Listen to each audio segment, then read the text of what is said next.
Welcome to my YouTube channel Wahab education hub. Channel पर नए हैं तो चैनल को सब्सक्राइब करें, वीडियो को लास्ट तक देखें, वीडियो को लाइक करें, शेयर करें, कमेंट करें। आइए आज एक्सरसाइज 1.4.1 बनाते हैं। आज एक्सरसाइज 4.1 द्विघात समीकरण। तो द्विघात समीकरण की पहचान पर आधारित प्रश्न है। जांच कीजिए कि निम्नलिखित समीकरण द्विघात समीकरण है या नहीं, इसको जांच करना है। तो सबसे पहले आइए देखते हैं कि द्विघात समीकरण होता कैसा है। देखिए, द्विघात समीकरण का मानक रूप ax² + bx + c के बराबर 0 के रूप में होता है। द्विघात समीकरण का मानक रूप ax² + bx + c बराबर 0 के रूप में होता है। जैसे द्विघात समीकरण ये मानक रूप हो गया। जैसे एग्जाम्पल एक दो और ले लेते हैं। एग्जाम्पल के तौर पर द्विघात समीकरण होता कैसा है, देखिए एग्जाम्पल के तौर पर जैसे 2x² - 3x - 4 बराबर 0, ये द्विघात समीकरण है। x² + 4x - 4 बराबर 0, ये भी द्विघात समीकरण है। मतलब ax² + bx + c, यानी यहाँ पर प्लस रहे माइनस रहे, एक ऐसी हम बता दिए हैं, यहाँ पर दे देता है। यहाँ पे या तो माइनस भी रह सकता है, प्लस भी रह सकता है, लेकिन रहेगा इसी रूप में कि ax² होगा + bx होगा + c बराबर 0, और जहाँ a ≠ 0, a 0 के बराबर नहीं होगा। तो आइए एक्सरसाइज 4.1 का क्वेश्चन देखते हैं। क्या कह रहा है, जांच कीजिए कि निम्नलिखित समीकरण द्विघात समीकरण है या नहीं। इसको चेक करना है, द्विघात समीकरण है कि नहीं है। तो पहला नंबर क्वेश्चन है, तो पहले कैसे चेक करेंगे, देखिए ऐसे है। तो पहले गुना कर देते हैं। तो x को x से गुना करेंगे तो x² हल में, x², x को 1 से गुना करेंगे तो x आ जाएगा। -2 को x से गुना करेंगे तो -2x आ जाएगा, और -2 को 1 से गुना करेंगे तो माइनस प्लस -2 आ जाएगा। ये गुना हो गया बराबर। अब इसको गुना करते हैं। तो x को x से गुना करेंगे तो x² हो जाएगा, x को 3 से गुना करेंगे तो प्लस प्लस प्लस 3x हो जाएगा, और -1 को x से गुना करेंगे तो -x हो जाएगा, और माइनस प्लस -3 हो जाएगा। देखिए इसका गुना करने का क्या नाम आता है, पहले इसको इससे गुना करते हैं, फिर इससे इसको गुना करते हैं, फिर दोबारा एक ये दूसरा वाला को इससे गुना करते हैं, फिर इसको इससे गुना करते हैं। यही नियम इसमें चलता है। अब पूरा को एक तरफ ले आते हैं। तो देखिए x² + x - 2x - 2 -x² - 3x + x + 3 बराबर 0 हो गया। बराबर के इधर 0 रखना है, बाकी सबको इधर ले आना है। अब देखिए ये x² प्लस में है, ये x² माइनस में है, तो ये कट गया, ठीक है। ये x प्लस में है, ये भी प्लस में है, तो x और x 2x और 2x - 2x है, +2x और -2x, तो ये पूरा कट गया। तो यहाँ क्या बचा, -3x और -2 और +3 1 बराबर 0, ये आपका बचा। तो द्विघात समीकरण है क्योंकि नहीं है, क्यों नहीं है, क्योंकि ax² + bx + c के रूप में नहीं है। तो ये क्वेश्चन द्विघात समीकरण नहीं है। ये हो गया आंसर। पहला का पहला आंसर आपको हम दिखाते हैं क्या है, नहीं है ना, नहीं। अब आइए दूसरा नंबर क्वेश्चन। दूसरा नंबर क्वेश्चन है, दूसरा नंबर क्वेश्चन है। तो देखिए x - 2 है, तो x - 2 यानी a - b का होल स्क्वायर पर टूट जाएगा। तो a - b का होल स्क्वायर क्या होता है, a² - 2ab होता है + b², यही होता है ना a - b का होल स्क्वायर। तो इसको इसी पर तोड़ेंगे। तो a - b का होल स्क्वायर, तो a² यानी x² - 2a और b में हो जाएगा 2 + b² + 2 का स्क्वायर, और +1 है इसलिए। अब इसको पूरा इधर ले जाते हैं, तो +1 लिख दिए। अब इसको पूरा इधर ले गए तो -2x और +3 बराबर 0। अब देखिए ये x² हो जाएगा, और 2 दूनी 4 -4x हो जाएगा, +4 हो जाएगा, होगा 2 का स्क्वायर 4 +1 -2x +3 बराबर 0। अब देखिए ये x² -4x और -2x, तो -6x हो जाएगा, 6x 4 एक 5 और 3 8 +8, क्योंकि सब प्लस में इसलिए जुड़ गया 0। तो देखिए ax² + bx + c के रूप में है, ये है ना। देखिए द्विघात समीकरण के रूप में ax² यानी a बराबर यहाँ पर 1 है ना जी, कुछ है चाहे नहीं है, 1 है ना, यानी x इस रूप में है, तो हो गया द्विघात समीकरण है। तो ये लिखा जाएगा, यह ax लिख सकते हैं अगर लिखना हो कारण के साथ, तो यह ax² + bx + c बराबर 0 के रूप में है। ये ax² + bx + c बराबर 0 के रूप में है, इसलिए यह द्विघात समीकरण है। हाँ या नहीं पूछ रहा था कि है या नहीं, तो हाँ है। तो ये दूसरा का आंसर देख लीजिए, हाँ। अब आइए तीसरा नंबर क्वेश्चन। देखिए तीसरा नंबर क्वेश्चन है, तो कैसे होगा, तो इसको a से गुना करेंगे, तो x से x को गुना करेंगे, x² x को 1 से गुना करेंगे +x +8 बराबर इसको एक पहले तो इसको इससे गुना करेंगे, फिर इसी को इससे गुना करेंगे। तो x को x से गुना करेंगे तो x² आएगा, x को 2 से गुना करेंगे तो +- -2x हो जाएगा। अब इसको इससे गुना करेंगे तो 2 हो जाएगा, +2x हो जाएगा, और ये प्लस माइनस 2 दूने 4 हो जाएगा। ये +2x -2x +2x यहीं काट देते हैं। देखिए अब सबको इधर ले आते हैं। तो x² + x + 8 ये आ जाएगा तो minus x square minus minus plus 4 बराबर 0। देखिए ये एक्स स्क्वायर माइनस में, ये प्लस में, ये तो कट गया, तो एक्स प्लस 12 हो गया, एक्स प्लस 12 बराबर 0। तो यह द्विघात समीकरण नहीं है, क्योंकि a x square plus b x के रूप में नहीं है तो द्विघात समीकरण है, और नहीं है तो नहीं है। आइए आप क्वेश्चन नंबर 4 देखते हैं। चौथा नंबर क्वेश्चन वही है, तो गुना करेंगे तो एक्स को पहले इससे गुना करेंगे तो एक्स को 2x से गुना करेंगे तो 2x स्क्वायर, एक्स को 1 से गुना करेंगे तो plus x, minus 3 दूने 6x, 3 दूने 6x, और माइनस प्लस माइनस 3 एकम 3। अब इसको गुना करेंगे तो एक्स स्क्वायर प्लस 5x। अब सबको इधर ले आएंगे बराबर का इधर, तो ये हो जाएगा 2x square plus x minus 6x minus 3 minus x square minus 5x बराबर 0। अब देखिए 2x स्क्वायर ये प्लस में है और एक्स स्क्वायर माइनस में है, तो इसमें 2 है और ये 1 है, तो दोनों में से घटेगा तो 1 आएगा ना, यानी एक्स स्क्वायर आएगा। अब ये x प्लस में है और यहाँ माइनस में है 5x, और ये भी माइनस में है 6x। तो देखिए ये 5x और 6x 11x हो जाएगा माइनस में, और ये सिर्फ x हो जाएगा, तो 11x में से x जाएगा तो क्या बचेगा, माइनस 10x बचेगा, और ये 3 है तो माइनस 3 हो जाएगा, क्योंकि इसके अलावा कोई नहीं है, बराबर 0। तो ये द्विघात समीकरण है, हाँ है, क्योंकि यह a x square plus b x plus c के रूप में है। तो देखिए चौथा नंबर क्वेश्चन है कि नहीं, हाँ है।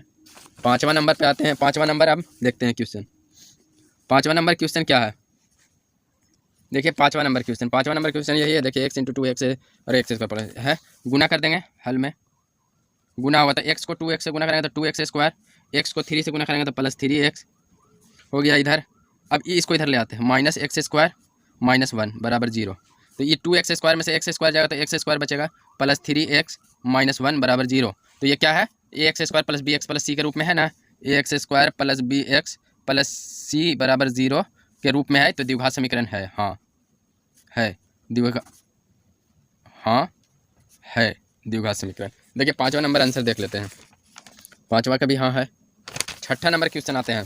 छठा नंबर क्वेश्चन है x square plus 3x plus 1, ये दिया हुआ है इधर, और ये a माइनस बी का होल स्क्वायर पर टूट जाएगा। तो इधर वाला को तो ऐसे लिख देंगे, x square plus 3x plus 1 बराबर, इसको द्विघात समीकरण पर तोड़ देंगे तो a माइनस बी का होल स्क्वायर, तो a स्क्वायर माइनस 2a के जगह पर x इंटू बी के जगह पर 2 प्लस बी स्क्वायर, यानी 2 का स्क्वायर, ये हो गया। तो इसको लिख सकते हैं x square plus 3x plus 1 बराबर x square minus 4x plus 4। देखिए एक चीज़ हम बता देते हैं, अगर एक नंबर क्वेश्चन में पूछ रहा है कि ये है कि नहीं है, तो ये डायरेक्ट इसको इधर ले आएंगे तो ये माइनस एक्स स्क्वायर हो जाएगा और प्लस एक्स स्क्वायर हो जाएगा, तो कट जाएगा। तो ऐसी भी नहीं है, देखिए हल करते हैं। X square plus 3x plus 1, ये आएगा इधर माइनस एक्स स्क्वायर, ये आएगा प्लस 4x माइनस 4 बराबर 0। तो ये एक्स स्क्वायर प्लस में, ये एक्स स्क्वायर माइनस में, तो ये तो कट गया, तो ये बचा 3x और एक 4x, 3x और 4x 7x बचा, और 1 और 4 माइनस 3 बराबर 0। तो ये x square plus b x plus c बराबर 0 के रूप में नहीं है, तो ये समीकरण द्विघात समीकरण नहीं है।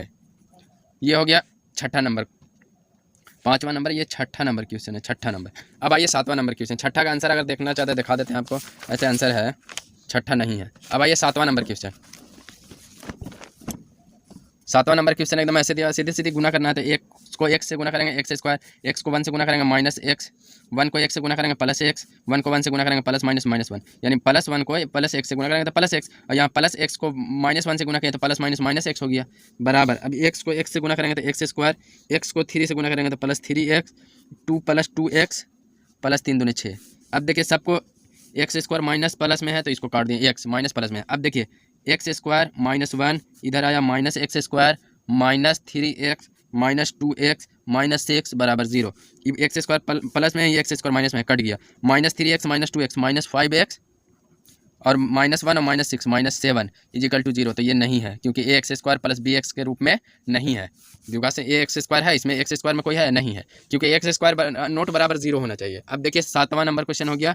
आठवां नंबर क्वेश्चन है। आठवां नंबर क्वेश्चन है, देखिए तो इसको ए माइनस बी का होल स्क्वायर पर तोड़ेंगे तो ए स्क्वायर माइनस 2ab 2 गुने एक्स गुने 1 प्लस बी स्क्वायर, यानी 1 का स्क्वायर। इसको ए प्लस बी का होल स्क्वायर पर तोड़ेंगे तो ए प्लस बी का होल स्क्वायर भी वही होता है, ए प्लस बी का होल स्क्वायर होता है। फॉर्मूला क्या, ए स्क्वायर प्लस 2ab होता है, minus 2ab plus B square. देखिए ए माइनस बी स्क्वायर में खाली यहाँ माइनस होता है और बाकी ए प्लस बी स्क्वायर में सब में प्लस होता है। तो ए स्क्वायर प्लस 2ab 2 गुने एक्स गुने 1 प्लस बी स्क्वायर, यानी 2 का स्क्वायर। अब देखिए एक्स स्क्वायर माइनस 2x 2 को प्लस 1 इधर ले आएंगे माइनस एक्स स्क्वायर, ये माइनस 2x हो जाएगा, +2x इधर -2x, और ये 2 दूनी 4 तो इधर आएगा तो -4 बराबर 0। एक्स स्क्वायर से एक्स स्क्वायर कट गया क्योंकि प्लस माइनस में है, घटेगा तो 0 आएगा तो कट गया। तो -2x और -2x तो -4x, और ये +4 और -4 तो -3 बराबर 0। तो ये भी नहीं है। पहला में 8 ठीक क्वेश्चन है, 8 हल हो गया। अब आइए दूसरा नंबर क्वेश्चन, दूसरा का वही क्वेश्चन कह रहा है। दूसरा का पहला, ये a + b का होल क्यू पर टूट जाता है। तो a + b का होल क्यू बराबर फार्मूला क्या होता है? देखिए हम फार्मूला लिखते जा रहे हैं, आप लोग लिखते जाइएगा। a + b का होल क्यू बराबर फार्मूला होता है a³ + b³ + 3ab × a + b, ये फार्मूला होता है। ठीक है, तो अब इसी फार्मूला में बैठा देंगे। तो a e हो गया, b e हो गया, तो a³ यानी x का क्यू + b³ + 2 का क्यू + 3a, एक जगह पर x × ab 3ab यानी 2 × a + b यानी x + 2 बराबर x³ - 4। ये यहाँ हो गया। ये फार्मूला लिख लीजिएगा, पीछे भी हमने 1-2 फार्मूला लिखा है, उसको लिख के याद कर लीजिएगा। मैथ्स में फार्मूला बहुत ज़रूरी है। अब देखिए x³ का तो x³ हो जाएगा, और 2 का क्यों हो जाएगा 8 हो जाएगा, और इसको लिख सकते हैं 3 दूने 6x × x + 2, और इसको इधर ले आते हैं -x³ + 4 बराबर 0। अभी इसको हल करेंगे। देखिए यहाँ पर एक चीज़ और हो सकता है, अभी रहने देते हैं। जैसे है x³ + 8 + 6x को x से गुना करेंगे तो 6x² हो जाएगा, और 6x को 2 से गुना करेंगे तो +6 दूने 12x हो जाएगा, -x³ + 4 बराबर 0। तो देखिए -x³ + x³ कट गया ना। अब देखिए x² में सिर्फ x² है, 6x² है, 6x² लिख दिए। x में क्या है +12x है, +12x लिख दिए। और देखिए 8 है और ये 4 है, +12, 8 4 12 बराबर 0। तो देखिए ये जो है ax² + bx + c के रूप में है ना, के रूप में है, तो यह द्विघात समीकरण है। तो यह द्विघात समीकरण है, यानी ये हाँ हो जाएगा। ये हाँ है, ये द्विघात समीकरण है। देखिए दूसरा का पहला आंसर दिखाते हैं आपको। दूसरा का पहला आंसर, दूसरा का पहला हाँ है ना। अब आइए दूसरा का दूसरा नंबर क्वेश्चन। देखिए दूसरा नंबर क्वेश्चन, तो इसको भिन्न का जोड़ घटाव टाइप का बनाएंगे। तो x को x से गुना करेंगे तो x² - 1/x बराबर 8 ये होगा। तो ये x इधर भाग कर रहा है, इधर गुना करेगा तो ये हो जाएगा x² - 1 बराबर 8x हो जाएगा। तो इसको लिख सकते हैं x² इधर आएगा -8x - 1 बराबर 0। तो ये हाँ है, मतलब द्विघात समीकरण है। ये दिमाग है, हम हाँ ऐसे लिखते हैं, याद रखिएगा। हाँ ऐसे लिखते हैं, ऐसे भी लिखाता है वैसे भी लिखाता है, जैसे आपको दिल है, लेकिन हम हाँ ऐसे लिखते हैं। ठीक है, एक हाँ ऐसे भी लिखाता है हाँ। तो ये हाँ है। अब आइए तीसरा नंबर, दूसरा का तीसरा नंबर क्वेश्चन है 2x² - 3√x + 5 बराबर 0। देखिए ax² + bx + c के रूप में लिख रहा है ज़रूर, लेकिन ये है नहीं, क्योंकि √x है, यानी x या ये √x या x के पावर 1/2 या x का पावर 1/3 रहे, या जिसमें x का घात ऋणात्मक पूर्णांक नहीं होना चाहिए। तो यह 1/2 है। 10 समीकरण का में का एक पद √x है, यानी √x को लिख सकते हैं, √x को लिख सकते हैं x का पावर 1/2, यानी रूट में है तो समझ लीजिए द्विघात समीकरण नहीं है। तो यह नहीं है, डायरेक्ट नहीं है, क्योंकि उसका पावर 1/में है, जबकि सिर्फ x 1 रहना चाहिए, पावर 1 रहना चाहिए, -1 भी नहीं रहना चाहिए। जैसे x का पावर -1 रहेगा तब पर भी नहीं द्विघात समीकरण होगा। समझ में आया? x का पावर √1 मतलब √x भी रहेगा तो नहीं होगा, x के पावर 1/2 भी रहेगा तो द्विघात समीकरण नहीं होगा। तो ये समझ में आ गया। तो देखिए दूसरा का तीसरा नंबर आंसर आपको दिखाते हैं हम, दूसरा का तीसरा नहीं है ना। अब आइए दूसरा का चौथा नंबर क्वेश्चन। दूसरा का चौथा नंबर क्वेश्चन देखिए है क्या, x² + 1/x बराबर 5 है ना। इसको बनाएंगे तो ये x क्यों हो जाएगा +1/x बराबर 5 हो जाएगा। तो ये हो जाएगा x³ + 1 बराबर 5x हो जाएगा। तो x³ + x³ ये इधर ले आते हैं -5x + 1 बराबर 0। देखिए ये x² + bx + c के रूप में है ही नहीं, क्योंकि x² में तो है ही नहीं, ये तो x³ में है। तो x³ में है तो ये भी नहीं हो जाएगा, द्विघात समीकरण नहीं है। क्या है? नहीं है, क्योंकि x क्यों है, x², क्योंकि ax² + bx + c के रूप में है, ये नहीं है, बराबर 0 के रूप में नहीं है, के रूप में नहीं है, रूप में नहीं है, इसलिए नहीं होगा समीकरण, नहीं है। ठीक है, समझ में आ गया। अब आइए पाँचवा नंबर क्वेश्चन क्या है। पाँचवा नंबर क्वेश्चन है x² - 1/x² बराबर 8। बस क्वेश्चन वही है। तो यहाँ x² एलसीएम निकल जाएगा, x4 हो जाएगा, -1 बराबर 8 बराबर 8। तो ये हो जाएगा क्या, x4 - 1 बराबर 8x²। तो ये हो जाएगा x4 - 8x² - 1 बराबर 0। ये भी ax plus ax² plus bx plus c बराबर 0 नहीं, क्योंकि देखिए इसमें x² तो है पर x नहीं है, ऊपर से x4 भी आ जा रहा है, तो ये भी नहीं है, के रूप का नहीं है। तो ये द्विघात समीकरण, यह द्विघात समीकरण नहीं है। ये हो गया आपका आंसर। 1 नंबर और 2 नंबर क्वेश्चन बन गया। आइए तीसरा नंबर क्वेश्चन देखते हैं। देखिए तीसरा का पहला, जॉन और जवंती दोनों के पास कुल मिलाकर 45 कंचे हैं। कंचे मतलब कुछ भी, अंटा को कहते हैं कंचा समझिए। 45 कंचा मतलब खेलने वाला होता है कोई चीज़ भी 45 है। जैसे जॉन और जवंती के पास, दोनों के पास कुल 45 कंचे हैं, ठीक है। दोनों ने 5-5 कंचे खो दिए। अब उनके पास कंचों की संख्या का गुणनफल 124 है। तो हमें जानना है कि आरंभ में उनके पास कितने कंचे थे, ठीक है। तो इसको सीधा सीधे सिर्फ इसको द्विघात समीकरण के रूप में करना है। निम्नलिखित स्थिति को द्विघात समीकरण के रूप में निरूपित कीजिए। इसका निकालना नहीं है, सिर्फ द्विघात समीकरण के रूप में करना है। तो बोल रहा है जॉन और जवंती दोनों के पास कुल मिलाकर 45 कंचे हैं। तो या तो डायरेक्ट भी बना सकते हैं या तो एक्स वाई मान के बना सकते हैं। तो मानते हैं, माना कि जॉन के पास, माना कि जॉन के पास कंचों की संख्या बराबर x, ठीक है। जैसे 2 आदमी हैं, अगर उन दोनों के पास कुल मिलाकर 45 कंचा है, तो जैसे मान लिया कि आपके पास और मेरे पास कुछ 45 कंचे हैं, तो मेरे पास x कंचे हैं, तो आपके पास कितने कंचे होंगे? तो 45 माइनस x कंचा होगा तभी ना। यानी दोनों का, जैसे मान लिया कि दोनों का मिलाकर 30 कंचे हैं, ठीक है, 30 कंचे हैं, मेरे पास 10 कंचे हैं, तो आपके पास कितने कंचे होंगे? तो 30 में से 10 घटा देंगे, तो मतलब आपके पास 20 कंचे हैं। ये समझ में आया? तो वही है कि टोटल मिला के 45 कंचे हैं, जबकि मेरे जॉन के पास x कंचे हैं, तो जयंती के पास क्या हो जाएगा? 45 माइनस x हो जाएगा। तो डायरेक्ट यहाँ पर लिखेंगे, और नहीं तो ऐसे समझ में नहीं आ रहा है तो फिर यहाँ से लिखेंगे कि माना कि जीवंती, इससे थोड़ा सा लंबा जाएगा, के पास कंचों की संख्या बराबर y, ठीक है। प्रश्न से कह रहा है कि जॉन और जयंती दोनों के पास कुल मिलाकर 45 कंचे हैं, यानी जॉन के पास x और जयंती के पास y बराबर कुल मिलाकर 45 कंचे हैं, बराबर 45। यहाँ से ऐसे भी बना सकते हैं, ये भी हो गया। तो यहाँ से y बराबर निकाल देते हैं, सिर्फ y बराबर 45 माइनस x, इसलिए निकाले हैं ना, अभी देखिए आगे पता चलेगा क्यों, ठीक है।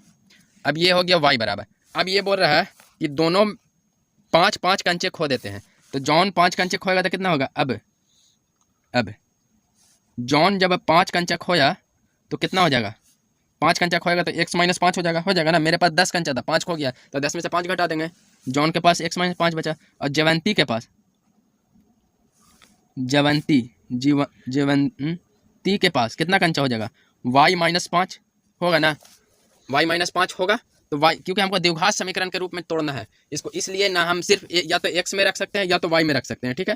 तो यहाँ पर इसको y की जगह पर लिख देते हैं 45 माइनस एक्स, वाई की जगह पर 45 माइनस एक्स माइनस 5 बराबर ये क्या हो जाएगा?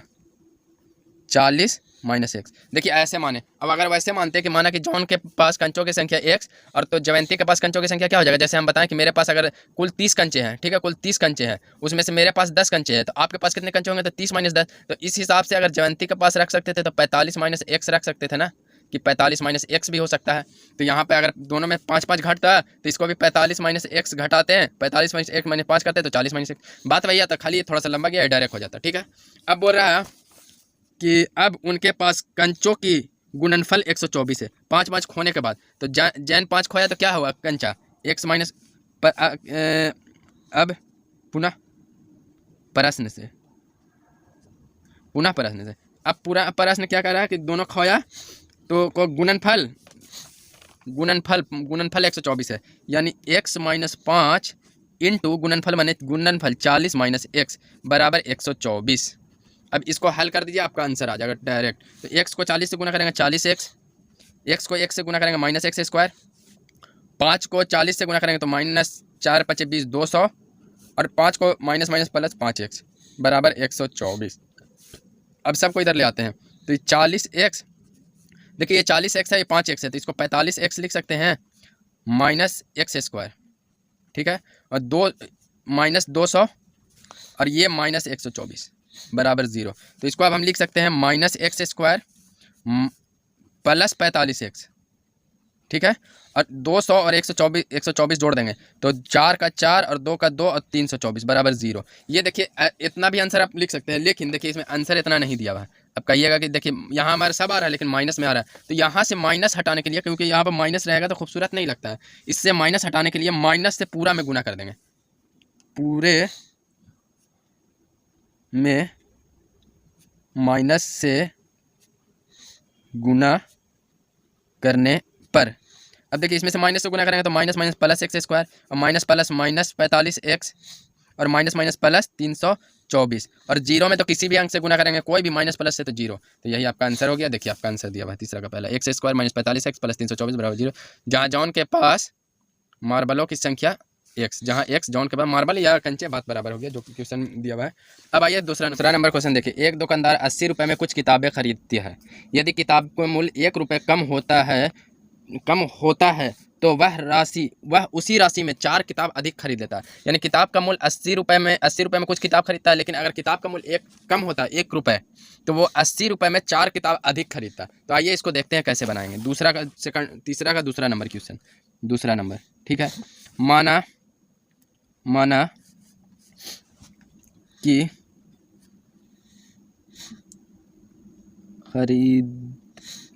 खरीदी गई किताबों की संख्या बराबर x। क्या है, कितने किताब खरीद रहा है, x। तो x किताब कितना में खरीद रहा है, x किताबें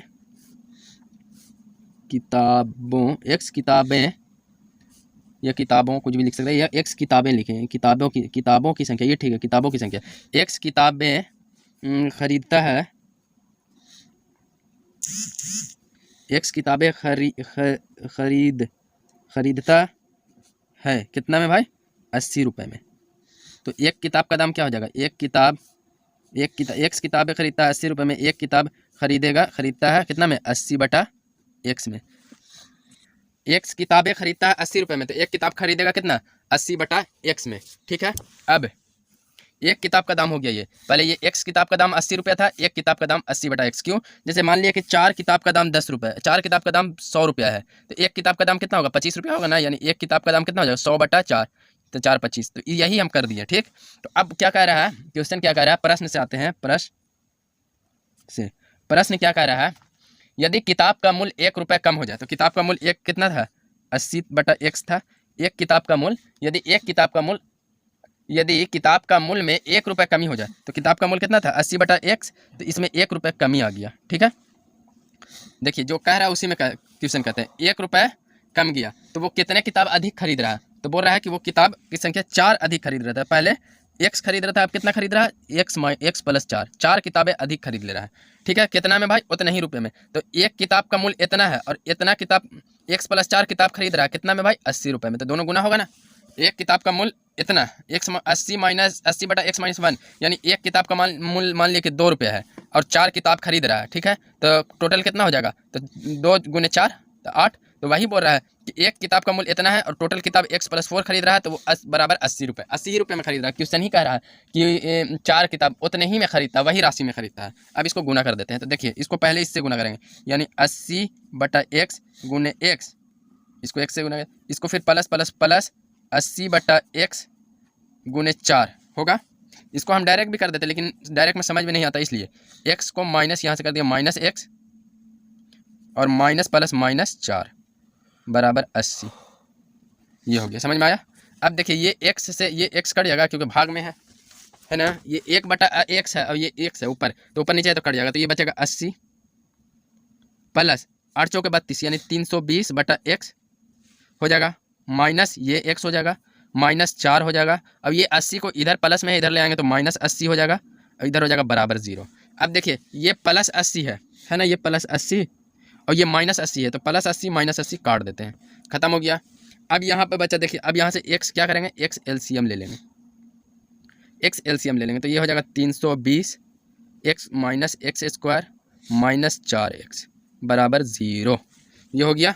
अब देखिए इधर बनाते हैं इसको, देखिए क्या था, तो 320 - x² माइनस 4x बटा x बराबर 0 था। यही ना था, ये हम सिर्फ उधर पलट के था बताने के लिए, इसलिए हम इधर लिख दिए। ये x इधर क्या कर रहा है, भाग कर रहा है, तो इधर क्या करेगा, गुना करेगा। तो इसको डायरेक्ट लिख सकते हैं 320 minus x square minus 4x, और x को 0 से गुना करेंगे तो 0। अब इसको सजा के लिख देते हैं, तो minus x square minus 4x plus 320 बराबर 0। देखिए ये माइनस एक्स है, तो इधर माइनस एक्स नहीं रहने देते हैं। क्या इधर माइनस एक्स नहीं रहने देते, तो माइनस से गुना कर देंगे। पूरे में माइनस से गुना करने पर, तो माइनस से गुना करेंगे तो minus minus plus x square plus 4x और प्लस माइनस माइनस 320, और इसमें 0 से गुना कर 0 था। आंसर हो गया आपका यही। देखिए दूसरा नंबर आंसर है ना। अब आइए तीसरा नंबर क्वेश्चन। तीसरा नंबर क्वेश्चन समझने का इसमें है, सिर्फ कुछ खास नहीं है। एक कुटीर उद्योग एक दिन में कुछ खिलौने निर्मित करता है, ठीक है।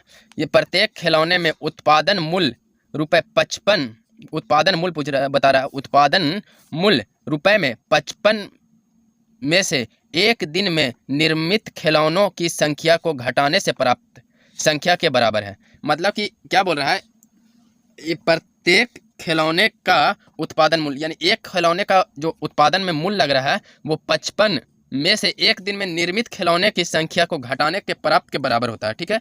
किसी दिन एक दिन में कुल निर्मित लागत 750 रुपये थे, तो उस दिन निर्माण किए गए खिलौने की संख्या ज्ञात करें। तो देखिए इसका सीधा सीधी सबसे पहले मानेंगे, माना कि निर्मित एक दिन में निर्मित खिलौने की संख्या x। तीसरा नंबर, माना कि एक दिन में निर्मित यानी किसी चीज़ का निर्माण नहीं होता, बनाया नहीं जाता, वही हो गया निर्मित। यानी किसी चीज़ फैक्ट्री है, एक कुटीर उद्योग यानी कोई फैक्ट्री है, एक दिन में कुछ खिलौने निर्मित करता है। मान लें कि एक दिन में निर्मित खिलौनों की संख्या, खिलौनों की संख्या बराबर x। एक दिन में खिलौनों की संख्या x। अब यहाँ बोल रहा है कि प्रत्येक खिलौने का उत्पादन मूल्य, तो यहाँ पर प्रत्येक खिलौने का उत्पादन मूल्य बराबर, क्या बोल रहा है इसमें क्वेश्चन क्या कह रहा है, प्रत्येक खिलौने का उत्पादन मूल्य रुपए में 55 में से एक दिन में निर्मित खिलौनों की संख्या को घटाने से प्राप्त होता है। तो 55 हो गया ये, में से एक दिन में निर्मित खिलौनों की संख्या x रुपए, तो यही प्रत्येक खिलौने का उत्पादन मूल्य 55 माइनस x रुपये। अब देखिए ये किसी एक दिन कुल निर्मित लागत 750 थी, किसी एक दिन कुल निर्माण लागत, मतलब किसी एक दिन कुल निर्माण, मतलब एक दिन जो निर्माण हुआ पूरा खिलौना है, तो उसका लागत मूल्य 750 रुपये है। यही ना कह रहा है कि लागत 750 रुपये है। तो देखिए ये खिलौने एक दिन में निर्मित खिलौने की संख्या x है, और एक खिलौने का दाम 55 माइनस 1 है। तो इसको हम लिख सकते हैं, तो किसी एक दिन खिलौने का लागत मूल्य, तो लागत मूल्य हो जाएगा x इंटू 55 माइनस x बराबर 750। क्यों, देखिए एक खिलौने की संख्या x है और एक खिलौना का दाम 55 माइनस 1 है, तो पूरे खिलौने एक दिन में कितना रुपए का लागत लग जाएगा। जैसे एक सिंपल से हम बात एग्जाम्पल से समझा देते हैं। माना कि एक दिन में निर्मित खिलौनों की संख्या 2 है, ठीक है, एक सिंपल सा, और प्रत्येक खिलौने का मूल्य कितना हो जा रहा है 5 रुपये।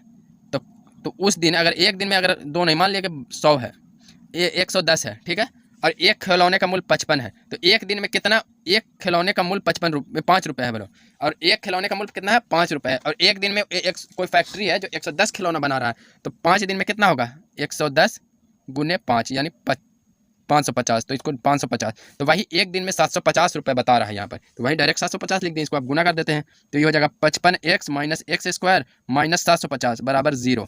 अब इसको सजा के अगर लिखते हैं तो minus x square plus 55x minus 750 बराबर 0। देखिए इधर माइनस है इसलिए माइनस से गुना कर देते हैं, माइनस से गुना करने पर, तो माइनस से गुना करेंगे तो ये क्या हो जाएगा, minus minus plus x square और माइनस प्लस माइनस 55x, फिर माइनस से गुना करेंगे तो minus plus minus minus plus 750 बराबर 0। यही आपका आंसर हो गया। देखिए कितना नंबर क्वेश्चन है, तीसरा नंबर क्वेश्चन है ना, यही है। अब आइए चौथा नंबर क्वेश्चन। चौथा नंबर क्वेश्चन क्या कह रहा है, 2 धनात्मक पूर्णांकों के वर्गों का योग 117 है यदि छोटी संख्या का वर्ग बड़ी संख्या से 4 गुना, तो इसमें छोटी संख्या और बड़ी संख्या मानेंगे। सबसे पहले चौथा नंबर क्वेश्चन, माना कि छोटी संख्या x, y भी मान सकते हैं, a b j कुछ भी मान सकते हैं, x, तो बड़ी क्या हो जाएगा, बड़ी y मान लेते हैं, बड़ी संख्या बराबर y। ठीक है, अब आइए प्रश्न से। प्रश्न क्या कहता है, प्रश्न कह रहा है कि दो धनात्मक पूर्णांकों के वर्गों का योग, यानी बड़ी संख्या का वर्ग यानी x square plus y square बराबर 117। पहला शर्त हो गया, ये पहला क्वेश्चन ये कह दिया। अब आगे क्या कह रहा है, देखिए इसमें आगे क्या कह रहा है, यदि छोटी संख्या का वर्ग बड़ी संख्या के 4 गुना के बराबर हो, तो छोटी संख्या क्या है, छोटी संख्या का वर्ग यानी एक्स स्क्वायर बराबर बड़ी संख्या का 4 गुना है यानी 4y। ये दूसरा शर्त हो गया। अब यहाँ एक्स स्क्वायर की जगह पर 4y बैठा देंगे डायरेक्ट। इसको अगर समीकरण 1 मान लेते हैं और इसको समीकरण 2 मान लेते हैं, तो समीकरण 1 में समीकरण 1 2 मान भी सकते हैं, ना मान सकते हैं, और लिख सकते हैं समीकरण 1 में एक्स स्क्वायर का मान बैठाने पर, समीकरण 1 में एक्स स्क्वायर का मान रखने पर, तो ये क्या है समीकरण 1 एक्स स्क्वायर, तो एक्स स्क्वायर के बाद 4y प्लस वाई स्क्वायर बराबर 117 हो गया। तो इसको लिख सकते हैं वाई स्क्वायर सजा के प्लस 4y, अब इसको 117 इधर प्लस में, इधर ले आया माइनस 117 बराबर 0। यही आंसर हो गया आपका। देखिए चौथा नंबर है ना, Y square plus 4y minus 117 बराबर 0, जहाँ y बड़ी संख्या है। अब आइए 5वां नंबर क्वेश्चन। 5वां का आंसर नहीं दिया है, लेकिन इसमें 5वां बना देते हैं। 5वां नंबर क्वेश्चन क्या कर रहा है, एक कपड़े के टुकड़े की कीमत 200 रुपये है। ठीक है, यदि कपड़े के टुकड़े 5 मीटर अधिक लंबे होते और इसकी कीमत 2 रुपये कम होती, तो टुकड़े की कीमत अपरिवर्तित रहती, यानी 200 रुपये रहता। ठीक है, तो अब देखिए इसको बनाते थे। एक कपड़े के टुकड़े की कीमत कितना है, 200 रुपये। यहाँ पे कह रहा है एक कपड़े के टुकड़े की कीमत 200 रुपये है, तो माने कि 5वां नंबर क्वेश्चन, माना 5वां नंबर, माना कि कपड़े